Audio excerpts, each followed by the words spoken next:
नमस्कार साथियों, आज देश जी के ट्रिक में आप सभी का स्वागत है। दोस्तों, इस वीडियो में मैं एसएससी जीडी कांस्टेबल एग्जाम 2024 के लिए जीके जीएस का टॉप 50 महत्वपूर्ण प्रश्नों को कराने वाला हूं, जो कि आपके एग्जाम्स के लिए काफी ज्यादा महत्वपूर्ण रहने वाला है। तो साथियों, इस वीडियो को आप बड़े ही ध्यानपूर्वक एंड तक जरूर देखिएगा। तो साथियों, आज का पहला प्रश्न है, तमिलनाडु और आंध्र प्रदेश के सीमा पर कौन सी झील स्थित है? तो साथियों, तमिलनाडु और आंध्र प्रदेश के सीमा पर पुलिकट झील स्थित है। नेक्स्ट क्वेश्चन है, महात्मा गांधी जी ने अखिल हरिजन संघ की स्थापना कब की थी? तो साथियों, महात्मा गांधी जी ने अखिल हरिजन संघ की स्थापना 1932 ईस्वी में की थी। ओके फ्रेंड्स, नेक्स्ट क्वेश्चन है, बीसीसीआई की स्थापना कब की गई थी? तो साथियों, बीसीसीआई की स्थापना जो है दिसंबर 1928 ईस्वी में की गई थी। और साथियों, बीसीसीआई के वर्तमान समय में अध्यक्ष कौन है? तो साथियों, यह रोजर बिन्नी है। मोहिनी अट्टम नृत्य शैली किस देवता को समर्पित है? तो मेरे प्यारे साथियों, मोहिनी अट्टम नृत्य शैली जो है विष्णु भगवान को समर्पित है। और साथियों, मोहिनी अट्टम नृत्य शैली किस राज्य की है? तो साथियों, यह केरल राज्य की है। कहाँ की? केरल राज्य की। अगला प्रश्न है, मनरेगा योजना कितने दिन काम करने की गारंटी देता है? तो साथियों, मनरेगा योजना जो है 100 दिन काम करने की गारंटी देता है। ओके फ्रेंड्स, इसको आप याद रखिएगा। विधि के समक्ष समता का अधिकार किस अनुच्छेद में है? तो साथियों, विधि के समक्ष समता का अधिकार जो है अनुच्छेद 14 में है। किसमें? अनुच्छेद 14 में। नेक्स्ट क्वेश्चन है, फीफा विश्व कप 2022 का आयोजन कहाँ हुआ था? तो मेरे प्यारे साथियों, फीफा विश्व कप 2022 का आयोजन जो है कतर में हुआ था। कहाँ? कतर में, जिसकी विजेता टीम जो है अर्जेंटीना थी। ओके फ्रेंड्स, इसको आप याद रखिएगा। भारत और चीन की सीमा रेखा का क्या नाम है? तो साथियों, भारत और चीन की सीमा रेखा का नाम जो है मैकमोहन रेखा है। क्या? मैकमोहन रेखा। प्रधानमंत्री कौशल विकास योजना की शुरुआत कब हुई थी? तो साथियों, आपको बताना है प्रधानमंत्री कौशल विकास योजना की शुरुआत कब हुई थी? तो साथियों, यह 2015 ईस्वी में हुई थी। कब? 2015 में। किस मुगल शासक ने दास प्रथा का अंत किया था? तो साथियों, दास प्रथा का अंत जो है अकबर ने किया था। किसने? अकबर ने। अगला प्रश्न है, सतलज नदी और काली नदी के बीच कौन सा हिमालय है? तो साथियों, आपको बताना है कि सतलज नदी और काली नदी के बीच कौन सा हिमालय है? तो साथियों, यह कुमाऊं हिमालय है। शरणार्थी दिवस किस तिथि को मनाया जाता है? तो साथियों, शरणार्थी दिवस जो है 20 जून को मनाया जाता है। कब? 20 जून को। ओके फ्रेंड्स, याद रखना, आपसे पूछा जाए कि विश्व शरणार्थी दिवस किस तिथि को मनाया जाता है, तो यह आपका 20 जून को मनाया जाता है। गौतम बुद्ध ने अपना प्रथम उपदेश कहाँ दिए थे? तो साथियों, यह क्वेश्चन आपके लिए वेरी वेरी मोस्ट इंपॉर्टेंट है। आप इसको स्टार मार्क जरूर लगा लीजिएगा। तो साथियों, गौतम बुद्ध ने अपना प्रथम उपदेश जो है सारनाथ में दिए थे। कहाँ? सारनाथ में। तत्व बोधिनी सभा की स्थापना किसने किया था? तो साथियों, यह भी क्वेश्चन आपके लिए वेरी वेरी मोस्ट इंपॉर्टेंट है। आप इसको डबल स्टार मार्क जरूर लगा लीजिएगा। तो साथियों, तत्व बोधिनी सभा की स्थापना जो है देवेंद्रनाथ ठाकुर ने किया था। किसने? देवेंद्रनाथ ठाकुर ने। और साथियों, अगर आपसे पूछा जाए कि तत्व बोधिनी सभा की स्थापना कब हुई थी, तो साथियों, यह 6 अक्टूबर 1839 ईस्वी में हुई थी। कब? 6 अक्टूबर 1839 में। 19वीं सदी के अवध का अंतिम नवाब कौन था? तो साथियों, 19वीं सदी के अवध का अंतिम नवाब जो है वाजिद अली शाह था। कौन है? वाजिद अली शाह, जिसे जो है बिरजिस कद्र के नाम से जाना जाता था। राज्य के नीति निर्देशक तत्व के सिद्धांत कहां से लिया गया है? तो साथियों यह भी क्वेश्चन आपके सभी परीक्षाओं में बार बार रिपीट होता रहता है, तो आप इसको भी स्टार मार्क जरूर लगा लीजिएगा। तो साथियों राज्य के नीति निर्देशक तत्व का सिद्धांत जो है आयरलैंड से लिया गया है। कहां से? आयरलैंड से। और साथियों अगर आपसे पूछा जाए कि राज्य के नीति निर्देशक तत्व, जिसे डीपीएसपी के नाम से भी जाना जाता है, यह आपके भारतीय संविधान के किस अनुच्छेद में है? तो साथियों यह भारतीय संविधान के अनुच्छेद 36 से लेकर 51 तक है। ओके फ्रेंड्स, इसको आप अच्छे से जरूर याद रखिएगा। भारत की कौन सी क्रिकेट टीम पहली यूनिकॉर्न कंपनी बनी है? तो साथियों सबसे पहले आप इस क्वेश्चन को डबल स्टार मार्क जरूर लगा लीजिएगा। तो साथियों इस प्रश्न में आपसे पूछा गया है कि भारत की कौन सी क्रिकेट टीम पहली यूनिकॉर्न कंपनी बनी है? तो साथियों यह चेन्नई सुपर किंग्स टीम है। ओके फ्रेंड्स, इसको आप अच्छे से जरूर याद रखिएगा। यह क्वेश्चन आपके एग्जाम्स के पॉइंट ऑफ व्यू से वेरी वेरी मोस्ट इंपॉर्टेंट है। राउत नाच महोत्सव किस राज्य से संबंधित है?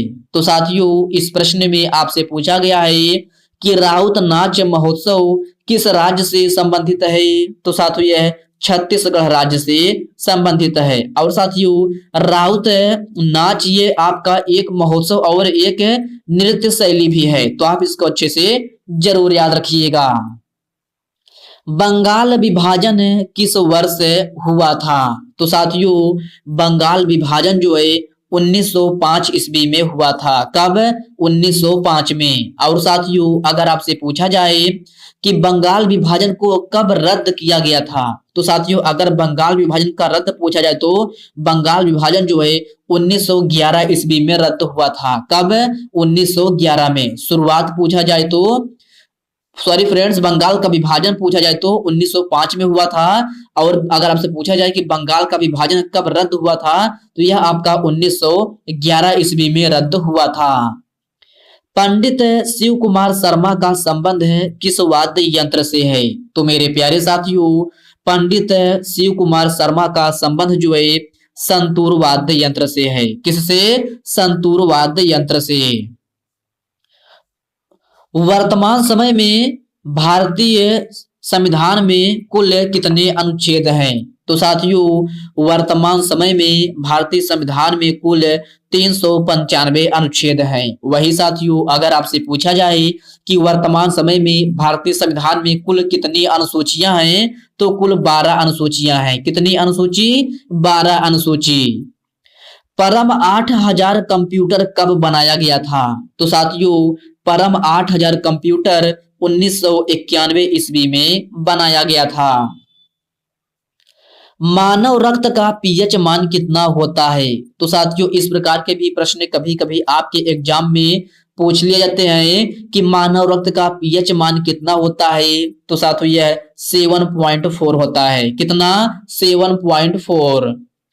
कैप्टन कूल के नाम से किस खिलाड़ी को जाना जाता है? तो साथियों यह भी क्वेश्चन आपके लिए वेरी वेरी मोस्ट इंपॉर्टेंट है, आप इसको स्टार मार्क जरूर लगा लीजिएगा। तो साथियों कैप्टन कूल के उपनाम से महेंद्र सिंह धोनी को जाना जाता है। किसको? महेंद्र सिंह धोनी को। भाला फेंक डायमंड लीग का खिताब किसने जीता है? तो साथियों भाला फेंक डायमंड लीग का खिताब जो है नीरज चोपड़ा ने जीता है। किसने? नीरज चोपड़ा ने। वर्ष 1992 सिनेमा हॉल का लाइफ टाइम अचीवमेंट अवार्ड किसे मिला था? तो मेरे प्यारे साथियों वर्ष 1992 सिनेमा हॉल का लाइफ टाइम अचीवमेंट अवार्ड जो है सत्यजीत राय को मिला था। किसको? सत्यजीत राय को। ओके फ्रेंड्स, इसको आप अच्छे से जरूर याद रखिएगा। नेक्स्ट क्वेश्चन है फ्रीडम इन एक्साइल आत्मकथा के लेखक कौन है? तो साथियों फ्रीडम इन एक्साइल के लेखक जो हैं दलाई लामा है। कौन है? दलाई लामा। जयपुर नगर की स्थापना किसने किया था? तो साथियों जयपुर नगर की स्थापना जो है सवाई राजा जय सिंह ने किया था। किसने? सवाई राजा जय सिंह ने। भारतीय संविधान के 8वीं अनुसूची में कुल कितनी भाषाएं हैं? तो साथियों इस प्रश्न में आपसे पूछा गया है कि भारतीय संविधान के 8वीं अनुसूची में कुल कितनी भाषाएं हैं? तो साथियों कुल 22 भाषाएं हैं। विश्व का सबसे बड़ा महाद्वीप कौन सा है? तो साथियों यह एशिया महाद्वीप है। ओके फ्रेंड्स, इसको आप याद रखिएगा। आपसे पूछा जाए कि विश्व का सबसे बड़ा महाद्वीप कौन सा है, तो विश्व का सबसे बड़ा महाद्वीप जो है एशिया महाद्वीप है। और सबसे छोटा पूछा जाए तो सबसे छोटा महाद्वीप जो है ऑस्ट्रेलिया महाद्वीप है। ओके फ्रेंड्स, इस पॉइंट को भी आप जरूर याद रखिएगा। फुटबॉल खेल में खिलाड़ियों की संख्या कितनी होती है? तो मेरे प्यारे साथियों फुटबॉल खेल में खिलाड़ियों की संख्या जो है 11 होती है। कितना? 11। सती प्रथा का अंत पूर्ण रूप से कब हुआ था? तो साथियों सती प्रथा का अंत पूर्ण रूप से 1829 ईस्वी में हुआ था। कब? 1829 ईस्वी में। केलू चरण महापात्र का संबंध किस नृत्य शैली से है? तो साथियों केलू चरण महापात्र का संबंध जो है ओडिसी नृत्य शैली से है। ओके फ्रेंड्स, इसको आप याद रखिएगा। भगत सिंह ने असेंबली में बम कब फेंका था? तो साथियों आपको बताना है कि भगत सिंह ने असेंबली में बम कब फेंका था? तो साथियों यह 8 अप्रैल 1929 ईस्वी में फेंका था। कब? 8 अप्रैल 1929 में। नेक्स्ट क्वेश्चन है अंबुबाची मेला किस राज्य में मनाया जाता है? तो साथियों आपको बताना है कि अंबुबाची मेला किस राज्य में मनाया जाता है? तो साथियों यह असम राज्य में मनाया जाता है। कहाँ? असम राज्य में। ओके फ्रेंड्स, इसको आप अच्छे से जरूर याद रखिएगा। आपसे पूछा जाए कि अंबुबाची मेला किस राज्य में मनाया जाता है, तो यह आपका असम राज्य में मनाया जाता है। उदयपुर शहर की स्थापना किसने किया था? तो साथियों यह महाराणा उदय सिंह ने किया था। किसने? महाराणा उदय सिंह ने। सातवाहन वंश का प्रमुख राजा कौन था? तो साथियों सातवाहन वंश का प्रमुख राजा गौतमी पुत्र सतकर्णी था। कौन? गौतमी पुत्र सतकर्णी। वज्जी महाजनपद की राजधानी कहाँ थी? तो साथियों वज्जी महाजनपद की राजधानी जो है वैशाली थी। क्या? वैशाली। अगला प्रश्न है ये राज्यसभा सदस्य के लिए न्यूनतम आयु कितनी होनी चाहिए? तो साथियों राज्यसभा सदस्य के लिए न्यूनतम आयु जो है 30 वर्ष होनी चाहिए। कितना? 30 वर्ष है। ओके फ्रेंड्स, इसको आप याद रखिएगा। निमोनिया से शरीर का कौन सा अंग प्रभावित होता है? तो साथियों निमोनिया से जो है फेफड़ा प्रभावित होता है। अगला प्रश्न है ये आईसीसी महिला विश्व कप 2022 का आयोजन कहाँ हुआ था? तो साथियों आपको बताना है कि आईसीसी महिला विश्व कप 2022 का आयोजन कहाँ हुआ था? तो साथियों यह न्यूजीलैंड में हुआ था। कहाँ? न्यूजीलैंड में। ओके फ्रेंड्स, इसको आप याद रखिएगा। यह प्रश्न जो है आपके एसएससी एमटीएस 2023 के जो आपका एग्जाम हुआ था एसएससी एमटीएस का, उसमें यह प्रश्न पूछा गया था। महात्मा गांधी जी ने अखिल हरिजन संघ की स्थापना कब की थी? तो साथियों महात्मा गांधी जी ने अखिल हरिजन संघ की स्थापना 1932 ईस्वी में की थी। कब? 1932 में। पंडित भीमसेन जोशी का संबंध किस राज्य से है? तो साथियों पंडित भीमसेन जोशी का संबंध कर्नाटक राज्य से है। ओके फ्रेंड्स, इसको आप याद रखिएगा। ब्लैक बक नेशनल पार्क किस राज्य में स्थित है? तो मेरे प्यारे साथियों Black Buck National Park Gujarat राज्य में स्थित है। कहाँ? गुजरात राज्य में। दिल्ली उच्च न्यायालय की स्थापना कब हुई थी? तो मेरे प्यारे साथियों, आपको बताना है कि दिल्ली उच्च न्यायालय की स्थापना कब हुई थी? तो साथियों, दिल्ली उच्च न्यायालय की स्थापना जो है 31 अक्टूबर 1966 ईस्वी में हुई थी। कब? 31 अक्टूबर 1966 में। ओके फ्रेंड्स, इसको आप याद रखिएगा। आपसे पूछा जाए कि दिल्ली उच्च न्यायालय की स्थापना कब हुई थी, तो आपका सही आंसर 31 अक्टूबर 1966 हो जाएगा। वेनसांग किसके शासन काल में भारत आया था? तो साथियों, आपको बताना है कि वेनसांग किसके शासन काल में भारत आया था? तो साथियों, वेनसांग जो है हर्षवर्धन के शासन काल में भारत आया था। ओके फ्रेंड्स, इसको आप अच्छे से जरूर याद रखिएगा।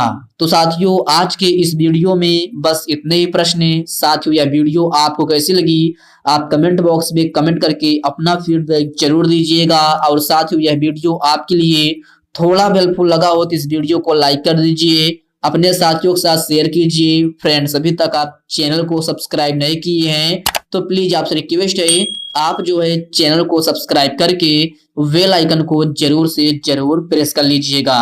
तो चलिए साथियों, इसी के साथ हम मिलते हैं किसी नेक्स्ट वीडियो में। तब तक के लिए जय हिंद दोस्तों।